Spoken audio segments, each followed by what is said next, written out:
Salut tout le monde, vlog Vie ma vie. Aujourd'hui je suis au JTS 2022, journée technique du spectacle et de l'événementiel. Je vous emmène avec moi visiter le salon. On est parti!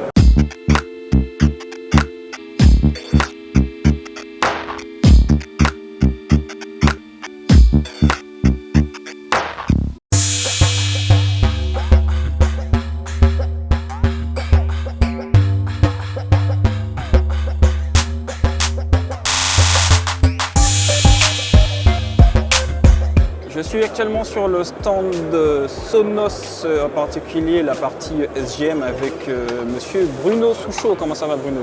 Ça va bien, merci Rodney, content de te revoir. Ben oui, un an déjà. Eh ben oui, parce que le JTS c'est tous les ans et cette année je trouve qu'il y a même encore plus donc de visiteurs que l'année dernière, donc ça fait plaisir. C'est vrai. Alors je vois que tu t'es très bien placé sous une belle cloche qui fait une très N'est-ce belle pas lumière. Donc pour les diffuseur. Les regards avisés auront reconnu le Q8 qu'on avait vu. Le fameux Q8 que voilà, qui est un engin vraiment polyvalent, puisqu'il est à la fois sur le marché architectural, le marché architainment pour ceux qui font des sons lumière. Ouais. Il peut être utilisé en théâtre parce qu'il y a même une voie de réglage pour complètement atténuer, voire supprimer tout fonctionnement du ventilateur interne. Et puis bien sûr en spectacle, puisque c'est à la fois un changeur de couleur, avec un très bon IRC à 53 000 lumens, ce qui commence à parler plutôt bien. Ça envoie bien, ouais. Et une double ligne de strobe, donc c'est un engin dual source combiné qui fait et du strobe et du changement de couleur. On peut même faire strober les deux lignes de strobe, plus éventuellement le pavé du milieu de façon indépendante. C'est un engin à tout faire et surtout, là on le présente en version plutôt plateau de tournage pour télé ou ciné. Il a la particularité de pouvoir être alimenté au niveau du PWM à une très haute fréquence, qui fait que même pour des caméras à 1000 images secondes, eh ben, ça reste stable. Oui, on n'a pas de flicker du coup. Quoi. Ah bah, aucun flicker, on peut même avoir la fréquence de fonctionnement sur un des canaux DMX sans aucun problème. Et gros avantage aussi, c'est que quand on met le fameux diffuseur, le Snapgrid de chez Dobchoice, puisqu'on taper directement dans une marque super connue que tu connais bien sûr, avec un Dobchoice, on a une combinaison qui permet d'avoir un très bel éclairage central bien diffusé pour un prix finalement très compétitif par rapport à d'autres marques qui elles seraient très spécialisées cinéma. Mais là, on est vraiment sur un tarif très concurrentiel, surtout pour un appareil fabriqué entièrement 100% au Danemark. Mais ce que je remarque aussi et qui est vraiment intéressant, et on le voit particulièrement à la caméra, c'est quelque chose qu'on ne voit pas forcément à l'œil nu, c'est vraiment la qualité de diffusion, parce qu'en fait, il n'y a pas de point chaud vraiment au milieu de la diff. Absolument. Et couplé à un excellent IRC, finalement, la lumière, elle est juste... On a un IRC supérieur à 90, un TLCI supérieur à 95, donc c'est vraiment une très très belle dalle. C'est aussi, voire beaucoup plus puissant que le Q7 qui continue à être bien sûr fabriqué au catalogue. Et puis surtout, il y a des petites astuces comme par exemple CCRMX, donc directement DMX sans fil. Et si on enchaîne plusieurs comme ça en CRMX et qu'on a un appareil filaire à raccorder, on peut récupérer le signal DMX sur l'autre en base DMX de l'appareil en DMX through et continuer la chaîne sur des appareils qui seraient filaires. Donc, d'accord, donc en fait on peut combiner à la fois le CRMX et le DMX J'envoie le CRMX sur un appareil, j'ai un autre appareil d'une génération un peu plus vieille qui serait que DMX filaire juste à côté, il prend le relais directement. Le DMX. Ah mais c'est génial ça. C'est une petite astuce bien pratique pour ceux qui veulent câbler vite et bien sans multiplier forcément des récepteurs DMX externes pour des engins qui ne seraient pas d'origine CRMX. CRMX étant le standard de Lumen Radio, c'est vraiment ce qu'il y a de plus costaud sur le marché, on va dire. Ah mais c'est super top ça. Et ce qui est bien en plus, c'est qu'on voit que forcément, parce que tu as parlé de l'IRC, mais aussi du TLCI, donc on voit que c'est un produit qui a été pensé finalement pas mal pour l'image, parce que c'est vrai qu'en lumière, en spectacle, etc., on a tendance à parler d'IRC, mais finalement l'IRC devient tellement bon un peu partout que la norme qui prédomine aujourd'hui, en tout cas pour la mise à l'image, c'est le TLCI. Voilà. Et on voit que finalement, SGM a vraiment réfléchi dans cette dynamique-là. Ça a été développé non seulement avec la clientèle habituelle, je dirais, spectacle et architecturale, mais aussi pour ouvrir l'utilisation de cet appareil qui est vraiment totalement multifonction sur des marchés qui jusqu'alors n'étaient pas tellement explorés par SGM. Ben merci pour cette présentation très exhaustive du Q8 avec son joli snapback. Longue vie à ton weblog. Merci beaucoup.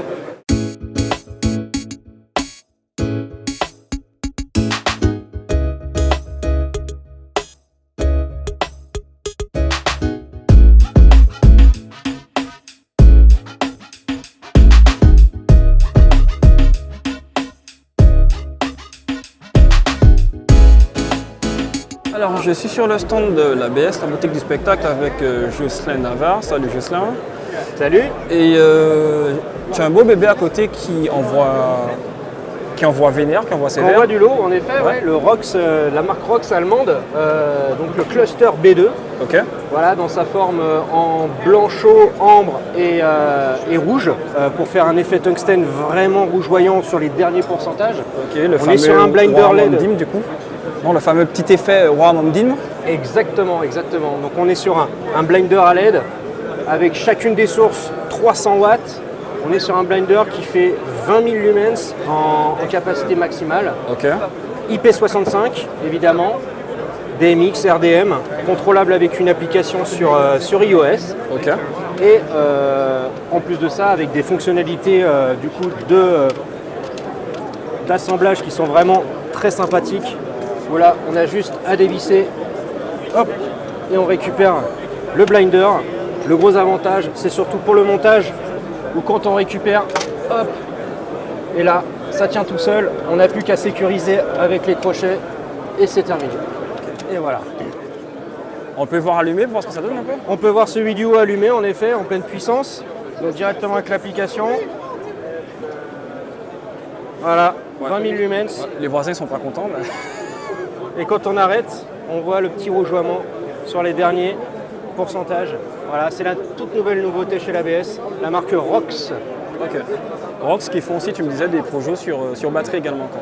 Exactement, qui ont des produits également sur batterie, des produits typés salle de spectacle ou plateau télé, comme celui-là, qui ont des IRC très élevés, ou des projecteurs sur batterie également, comme le Biflex, qu'on peut voir ici, 40 watts, avec une multitude d'accessoires, de filtres, qu'on peut voir également par exemple avec des tubes diffusants, des embases, ce genre de choses, voilà, pour tout ce qui est le marché événementiel. Ok. Ce sont des produits qui sont IP aussi? Tous les produits chez Rox sont IP65 ou 66, selon les produits. Sur la gamme qui est sur batterie, là, c'est pilotage DMX à distance aussi? Pilotage DMX à distance, Bluetooth, CRMX, tout est intégré dans tous les CRMX, produits. d'accord. Voilà. On relie le premier en Bluetooth à l'application et après le reste se passe en CRMX directement pour tous les autres produits. Ok. Ah oui, donc c'est dire qu'on peut se passer directement d'un émetteur CRMX, d'une console, c'est directement... On se passe entièrement d'émetteurs CRMX. Donc Bluetooth vers le projecteur et après directement CRMX. Exactement. Dès qu'on relie en Bluetooth à l'application le premier produit, il se paramètre automatiquement en émetteur CRMX. D'accord. Et tous les autres produits qui s'allument et qui sont reconnus par l'application se mettent automatiquement en récepteur CRMX. Ah, c'est bien. Donc après, ça s'appaire très rapidement. Là, on a 21 produits qui sont branchés sur la même application. Ça va très très vite. C'est très simple d'utilisation. Ok. Et l'appli, elle permet d'identifier chaque type de projecteur pour faire des scénos, ce genre de choses? Absolument. Absolument. On peut les classer. On peut les classer directement. On a tous nos produits qui sont gérés par leur gamme. Donc les iShow qui sont ici, les Bichot, les clusters, donc les blinders, et les Biflex, c'est les projecteurs sur batterie. Et après, derrière, on peut aller directement aller programmer ces produits-là et aller gérer directement les produits qu'on veut. Chacun est indépendant. On peut faire des chases, on peut faire tout ce qu'on veut. Voilà, c'est la question qu'elle a te poser. Voilà. C'est du pilotage basique. On peut vraiment faire des queues avec des animes. On peut faire des queues, par exemple, voilà. Moi, j'ai déjà fait une queue ici basique pour uniquement la serre en haut. Là, ici, uniquement pour les Biflex. Voilà, hop, on les allume. D'accord. On peut faire ce qu'on veut. C'est très simple d'utilisation. Ok. Ah, donc ouais, pour le marché de l'événementiel, c'est pratique ça, parce que du coup, c'est super facile à déployer, à mettre en œuvre au final. Voilà, marché événementiel pour la partie plutôt flex, marché plutôt théâtre ou télé pour la partie show, le gros live pour la partie cluster. Voilà, on a un peu tous les marchés qui sont concernés par la marque Rox. Ok, super. Ben, merci beaucoup pour la présentation.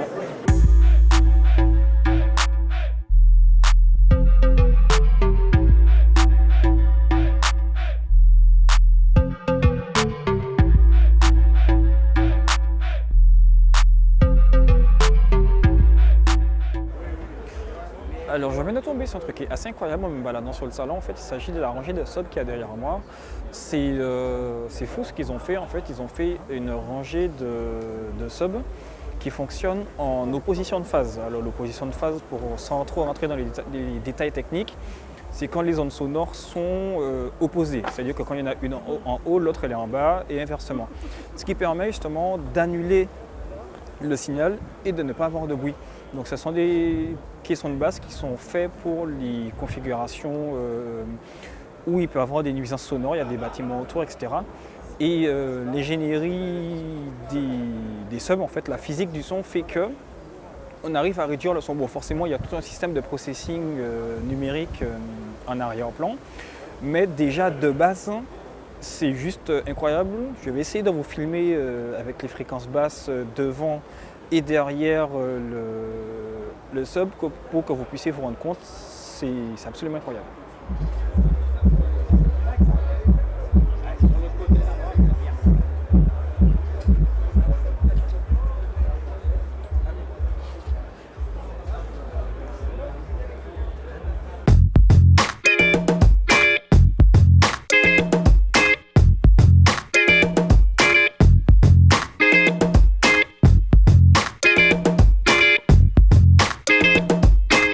Je suis maintenant sur le stand DPA Microphone avec Christophe Bonneau. Comment tu vas, Christophe?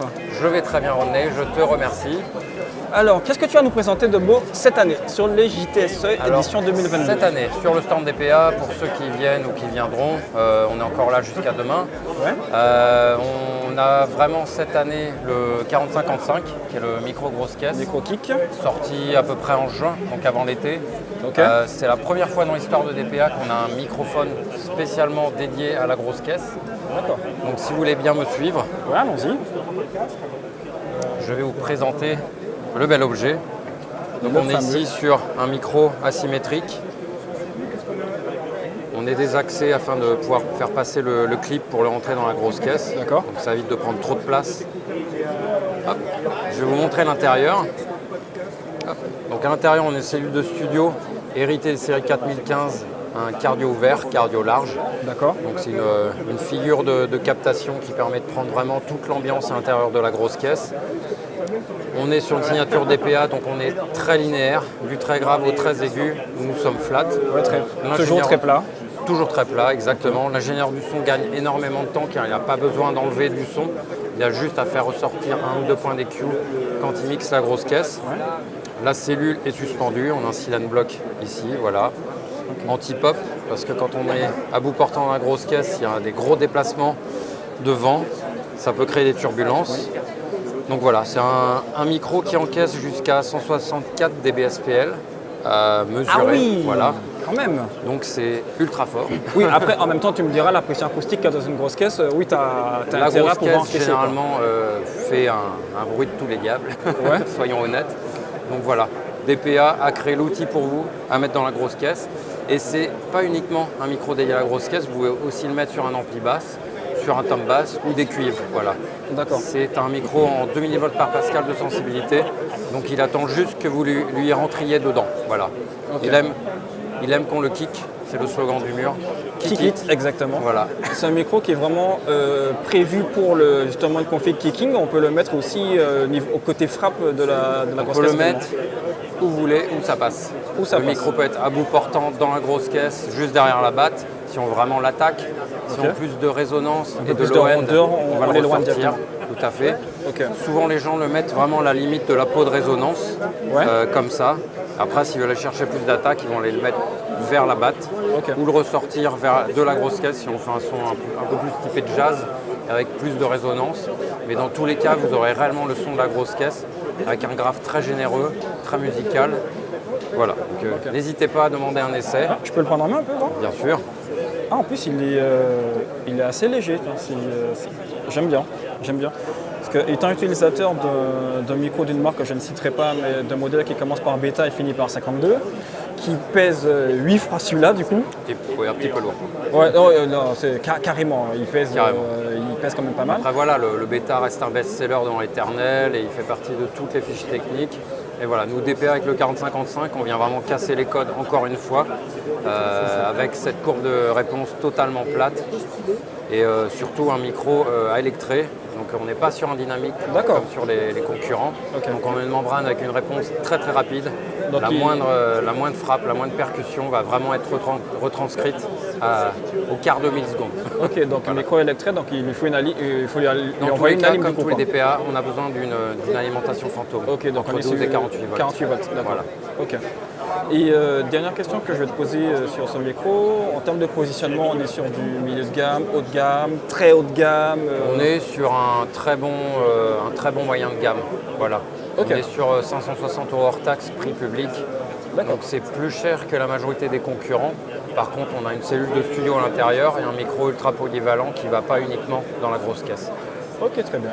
Voilà. Je te remercie beaucoup pour cette t'en prie, présentation et René. ces informations. Bonne fin de salon et puis à bientôt. Merci beaucoup. À bientôt. Bon, on va s'arrêter ici pour les visites des JTSE édition 2022. J'espère que ce petit vlog vous aura plu comme d'habitude et on se donne rendez-vous au prochain épisode où vous pourrez toujours continuer à vivre ma vie. Salut, salut!